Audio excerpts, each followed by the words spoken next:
Hi guys, today I'm going to kick off a series called My Hair Damage Diaries. I'm going to talk a little bit about why I think that my hair is damaged, the products that I've been using, the products I'm planning to use, ask for your suggestions and recommendations. A lot of products that I've picked up have been on your recommendation and some of them have been really, really great.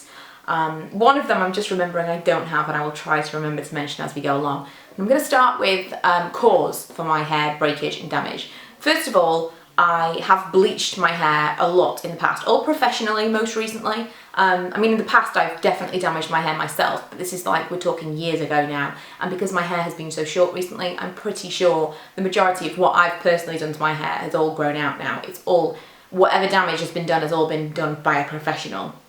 If it has been by bleach, we'll see. Well, we never will see, but these are all kind of theories of mine. At the moment, the first thing that was kind of bothering me as I was having my hair bleached, because I used to have it a block solid blonde bleach, was I had very obvious breakage like this at each temple. So kind of short areas of my hair, just like this, that were really annoying, but it wasn't the end of the world. I kind of had it on both sides to a degree, more on one side than another, because this is where I part my hair. But yeah, I had that going on for quite a long time. I was having a full head of highlights for maybe a year. Then when I went for the solid bleach, first couple of times I went, no problem at all. No more breakage, it didn't seem to be any drier. My hair was always in pretty good condition because I didn't do much to it in the way of heat styling. Occasionally blow drying, very, very occasionally curling it. I never flat ironed my hair.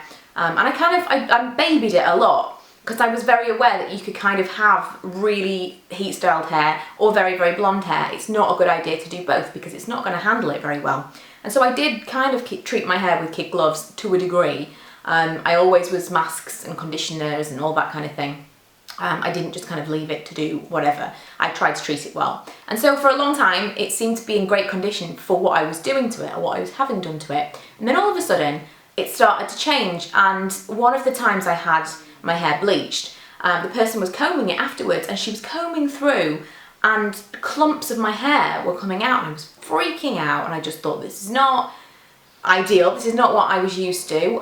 No one seemed to like bat an eyelid, so I was thinking, well, maybe that's normal. I don't know, no one said anything. And it was styled and it looked great and that was fine. And over the next couple of months, I was just nervous of having it done again. I did go back, and I asked about going for kind of an ombre look. They made it sound like it was going to be really, really difficult to do. So I went for my roots doing again. And after that, I thought, I'm not going to do that again. So this is maybe 3 months ago now that I had my final full head of bleach, where they just basically do the roots and then they put it down a little bit. It's not a full head, but I had my roots done as a solid blonde rather than highlights. And that was about 3 months ago. As my roots were coming out, I decided that I was going to dye my roots in myself. So what you see now, the kind of ombre effect, is what I did myself. I have a video on it, which I'll try to remember to link below. And I did it with just kind of warmer hair dyes, and you'll see in that video. So I did that myself. I kind of pulled out my roots and gave myself that slightly warmer blonde look that was going to be easier to maintain. I wasn't going to have to continue to go back for highlights and a root touch up constantly. I will definitely go back at some point and have some highlights put in and make it all look a bit more polished, but for now I'm trying to leave as little as possible going on when it comes to having anything done to my hair with chemicals. I'm trying to ignore that and avoid at all costs having any further damage done through chemicals. And so I did that probably 6 weeks to 2 months ago now, and I've just left it alone since. No heat styling whatsoever. And the most concerning thing that's happened since then is my hair is coming out in clumps. Like, it's not so bad now, but if I like pulled on my hair, I would have, I mean, that's not a lot, but it's like, you know, 3 or 4 hairs just from a little bit. As I pull through my hair will come out for sure, lots and lots of hair. If it's wet, it's 100 times worse. Every time I shampoo and condition my hair, it comes out in clumps, like just wet clumps of hair. It's really quite scary. For a woman, it's a big deal to lose your hair, and it's thinning, and I'm losing a lot of it, and it seems to be at a fast rate. This side of my hair is not as bad, and I have been wearing it where possible in a centre parting to try and even it out, because obviously most of my loss is on this side because I've worn it in that parting for a long time, and because they will have started my bleach and my highlights from that parting for a long time, and so it's had the most stress. So I've been trying to wear it in different ways just to give it a little bit of a break, but I wanted to wear it like this today to just really show you the damage. So all of the breakage that I have now that is obvious to me is all along my hairline here, or along my parting. There is like a very definite breakage of about that length. It's of about there. So it kind of looks like, I don't know if you can see in the video here, but it does kind of look like I've just cut it to there. I have a little bit on the top side as well, just all along my parting really, and so sometimes, depending on how I've done my hair, I'll just have random hairs stick up there, which is not cute, it's not what you want. So that's the worst thing to deal with. In fact, I have this little bit here, is really annoying because it won't quite stretch behind my ear, and so occasionally it'll just like pop up and it looks odd. And then I have all along my hairline, I have just like little bits of hair. Can never quite pull them out when I want to, but just little bits of hair like this that are all broken. Kind of looks like a fringe that isn't. And then throughout my hair, I now feel like it's getting drier and rougher because I'm losing a lot of it, and I don't really know why. And at this point, I feel like that the bleach that has broken my hair has done its damage, and I shouldn't continue to be shedding all of this hair, which led me to believe that perhaps it could be hormone related. Now, around the time that I had that hair breakage, like I say previously, all of the different bleach treatments and highlights and various things hadn't affected my hair in that way. And around the time I had that bleach treatment, around a month before, I changed my contraception. I went from the Depo-Provera injection, which is just an injection you have every 3 months. It's a hormone, something that you're not supposed to do kind of long term, but I'd had for a few years, and I wanted to switch to something that was more of a long-term solution, something that I'd had before, which was the Marina coil, and that's something that's fitted into your uterus, and it has a localized hormone, which in theory shouldn't affect you all over because it's a localized hormone. I just kind of localized to your uterus in theory. It's not something that sends a hormone all over your body in the same way as the pill or the injection. And so that's why I chose it initially some years ago. I had it for like 5 years, and that's why I chose it this time. And I have said in the past I will talk about contraception kind of in a separate video. If you would want that, I will do that on my other channel. But for now I just kind of am briefly mentioning it as part explanation of my hair loss. So that was something that someone mentioned, maybe it could be that. I started reading about it, and lots of people have complained that on that method of contraception they've lost a lot of hair. And in most cases when it's removed it all comes back to normal over a few months and all that. But I'm loath to say it's definitely that, because kind of like with weight, I mean there's been various side effects I feel of this particular contraceptive to me, and I have put weight on, there's various different things that have happened, but it's easy to say, oh, you know, I've put on weight, it's probably my contraception. Who knows if it really is? You know, you can guess, but no one really can say this has affected this. They could say it might have, it could be a side effect, but they can't tell you definitively that that is what's affected it. So I am planning on going to visit my GP and just ask those questions and see whether there's a better alternative for me, if all my levels are right, and all that stuff. So I thought that was worth mentioning in case someone mentions it to me. I am on that, and it's definitely something I suspect could be to blame. But let's assume that it's not, and that my hair is just falling out in clumps and it is just damaged and terrible. What I plan to do, I'm kind of on the fence about having a haircut. I think maybe I could go back to the bob that I had, which is not that much shorter than I am right now, but just to give it a bit of a cut and freshen it up a little bit, try to, less hair to lose I suppose, and get rid of some of those dead ends that maybe have been caused by the over bleaching over the time. But another thing is I have many products just here that I have been using and plan to use to try and combat this, and that's what this diary series is going to be all about. It's probably going to be lots of rambly videos like this, but it's going to hopefully document from right now where you see where I'm at with the worst of the breakage, lots and lots of hair falling out and don't really know why or what to do about it, to hopefully in 6 months to a year's time I can come back and say these were the things that caused it, these were the things that fixed it, and hopefully I'm not bald. But you know, we'll see. We'll see. These things tend to happen to me, don't they, when I mess around with my hair. So the first products that I was using were these. These were the first things that you guys told me to pick up. It's the Redken Extreme. I did get the Anti-Snap and I'm really enjoying that, but that's more of a styling product. I'm using that every single time my hair is wet before I do anything to it. I don't brush my hair when it's wet. I put it straight into like a turby twist and let it dry. If I want to kind of style it a little bit, then just before it's completely dry, I'll comb it through and then just leave it to dry like that. That is as much styling as I do with it with a tool. I would then go in with like oils and stuff to like scrunch it and mess it up and stuff, but I don't style it at all. So I use the Anti-Snap from this range, but as shampoo and conditioner I use the Extreme Shampoo and the Extreme Strength Builder Plus, which is a fortifying mask. These products are protein treatments, much the same as the Anti-Snap. Something to be aware of when you're talking about protein treatments is that they will add protein and strength to your hair, but they add no moisture whatsoever. And so it's kind of the equivalent of just constantly shampooing your hair and never conditioning it with something very, very stripping. They don't nourish my hair at all, and if I only used these items, then my hair would feel very dry. And I haven't really been using enough conditioning and moisturising products, and so part of the reason that my hair is feeling a little bit more coarse, dry, and a little bit more textured, which works well for me right now because I'm not using heat tools, but part of that reason that it is looking more dry recently is because I'm really going to town with the protein treatments and I'm not really going in with enough moisture. But I'm kind of cool with that right now because I know why I'm doing that. I'm trying to rebuild my hair.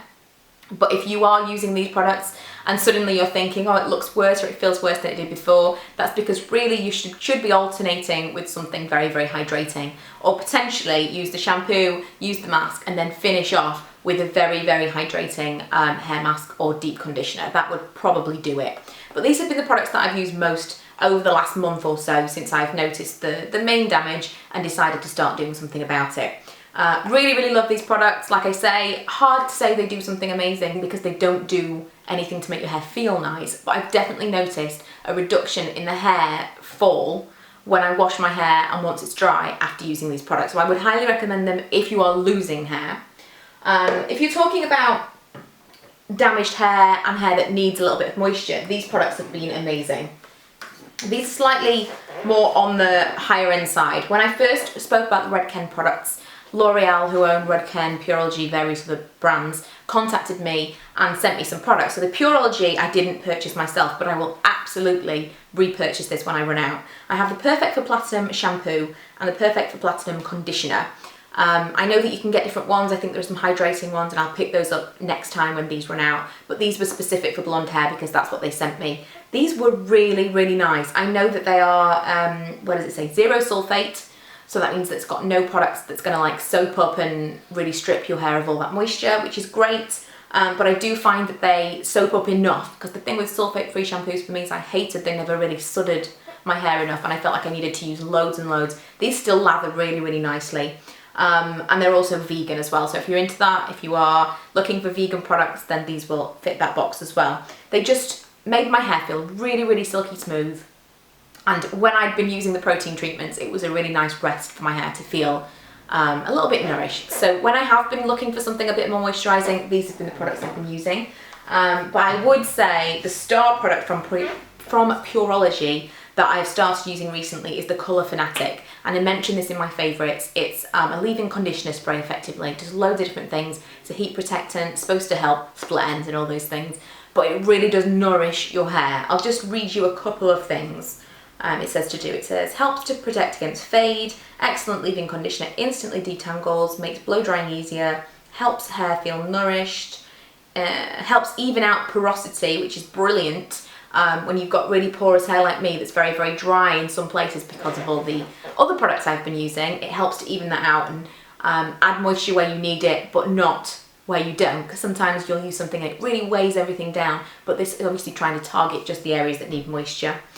Weightlessly conditions, helps reduce breakage from brushing, which is a big deal, helps strengthen the fill of the fibre of the hair, heat protectant. It just goes on and on and on. There are like 21 things I could talk about, but mostly for me it makes my hair feel so, so soft. So when I've been used to that kind of dry, crispy feeling, this has been absolutely amazing. So when I use those Redken products now, I've been using this afterwards and it definitely helps combat that crunch. Would highly, highly recommend this. Even if you're just looking for something to protect your hair and it's not even in that bad condition, this is an amazing, amazing product. Something else that I bought recently on the recommendation of many, many viewers that told me I needed to try it was the Joico K-Pack. I've heard a lot about this over the years as this like amazing rescue remedy. I bought the Deep Penetrating Reconstructor for damaged hair. First thing to mention about this is it smells like bananas. I hate bananas. Hate banana scented things. Hate this because it smells like bananas.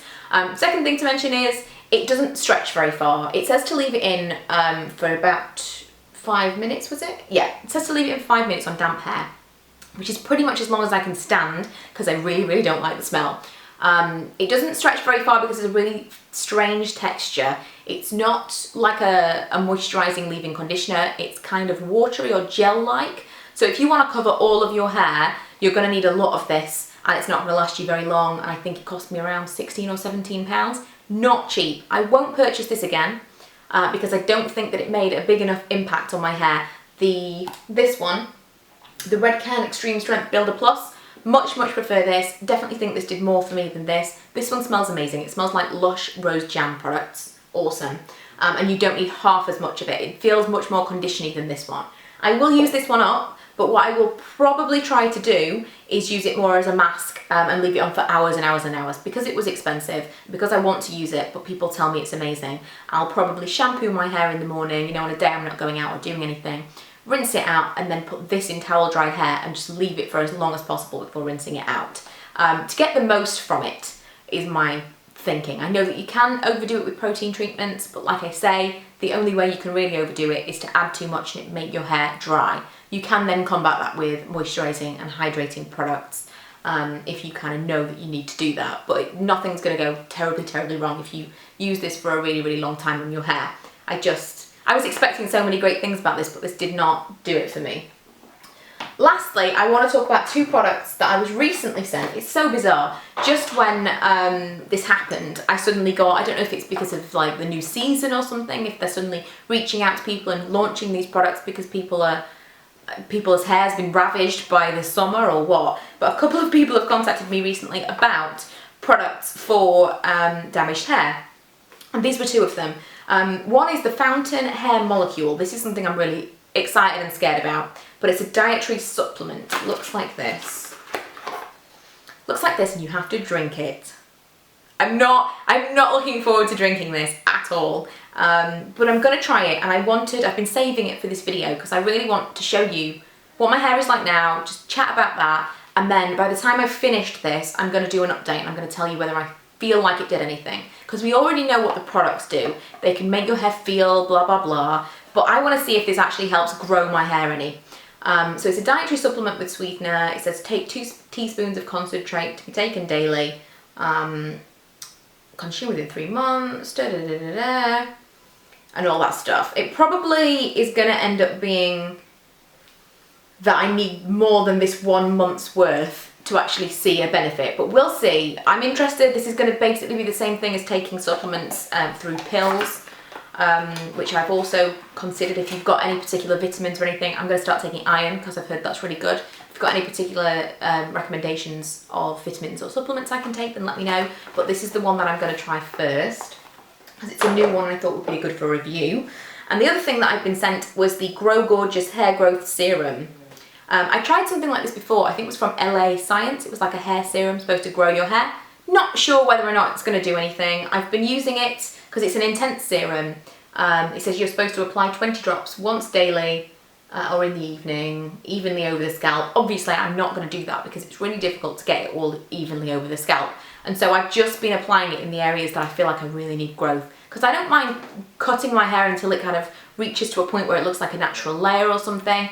And I don't want all of my hair to grow. I'm not desperate for long hair. I just want to grow out those broken areas. And so I've been putting it along my hairline, along my parting, and we will see. It's not as bad as the previous ones I've tried because it does dry kind of to your hair. You can kind of get away with using it the night before and then the next morning really like rubbing your hair and putting in some dry shampoo and still wearing it and not having to wash it out the next day. But it's not something I can wear. I can't use this every single day because I feel like I would be constantly washing my hair, which is something I'm trying to avoid because I'm losing a lot of it every time I do it. Now for the forgotten products. I've also been using Lush's Roots hair mask. which I have just been using on my roots. Previously I used it all over my hair and it doesn't last that long if you use it that way. So I've just been using it on my roots, just like, again, down my parting, around there, and it leaves my hair feeling so, so soft. A little bit expensive, a very odd texture. If you've never tried it before, it's really, really strange. Kind of like putty. It feels like glue when you're putting it in your hair that dries solid. But it makes my hair feel absolutely amazing. So I would recommend that as well. I don't know if it's going to do anything for hair growth, but it definitely improves the texture and the feel of my hair. And some other things that I'm going to try over the next, the course of between me talking to you now and talking to you in the next update, are the Nanogen thickening treatment for women. Shampoo and conditioner for thin hair. This is what they look like. Let me just see what it actually says. Finally, a sumptuous thickening conditioner that actually fattens finer hair to give amazing thickness and volume after only one wash. The shampoo says, a new type of thickening shampoo for women with results from the first wash, contains cutting-edge growth factors and redensifying peptides, invigorating action you can feel. So there you go. We will see. I've never tried anything like this before. We'll give it a go. I think between now and my next update, I probably won't cut my hair, just so that we can really see whether any of these products are really doing anything. So, we're talking hair that just about touches my shoulders right now. Let's see in, say, 2 or 3 months' time, how much difference I can get from these products that I'm using, whether or not I get anything from the doctors, if that's been having any effect at all, whether I need to change what contraceptive I'm using, whether my hormone levels are wrong.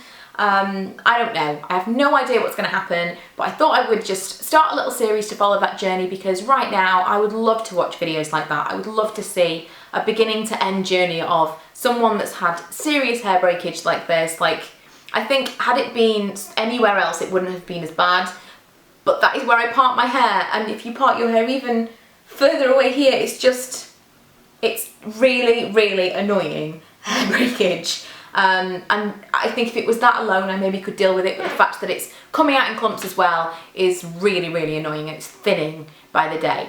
And so I would love to be able to see someone's journey start to finish and see what they did, and just see a little bit of a light at the end of the tunnel, vanity-wise, because it is a very vain thing to worry about your hair, but I think it's really important, not only to women, but to men as well. And I'm hoping that some of you will get something from this, especially if you see this like in a year or so's time, so you can see it start to end. So yes, if you've got any recommendations, any suggestions, any people that you know on YouTube that have gone through this and have vlogged the process, that would be amazing. If you could tell me about those so I can check out their videos as well. But any recommendations of things that you think I should try, anything that's happened to you, any personal experiences, I would love to hear from you. And yeah, thanks for watching, and I will see you guys in my next video.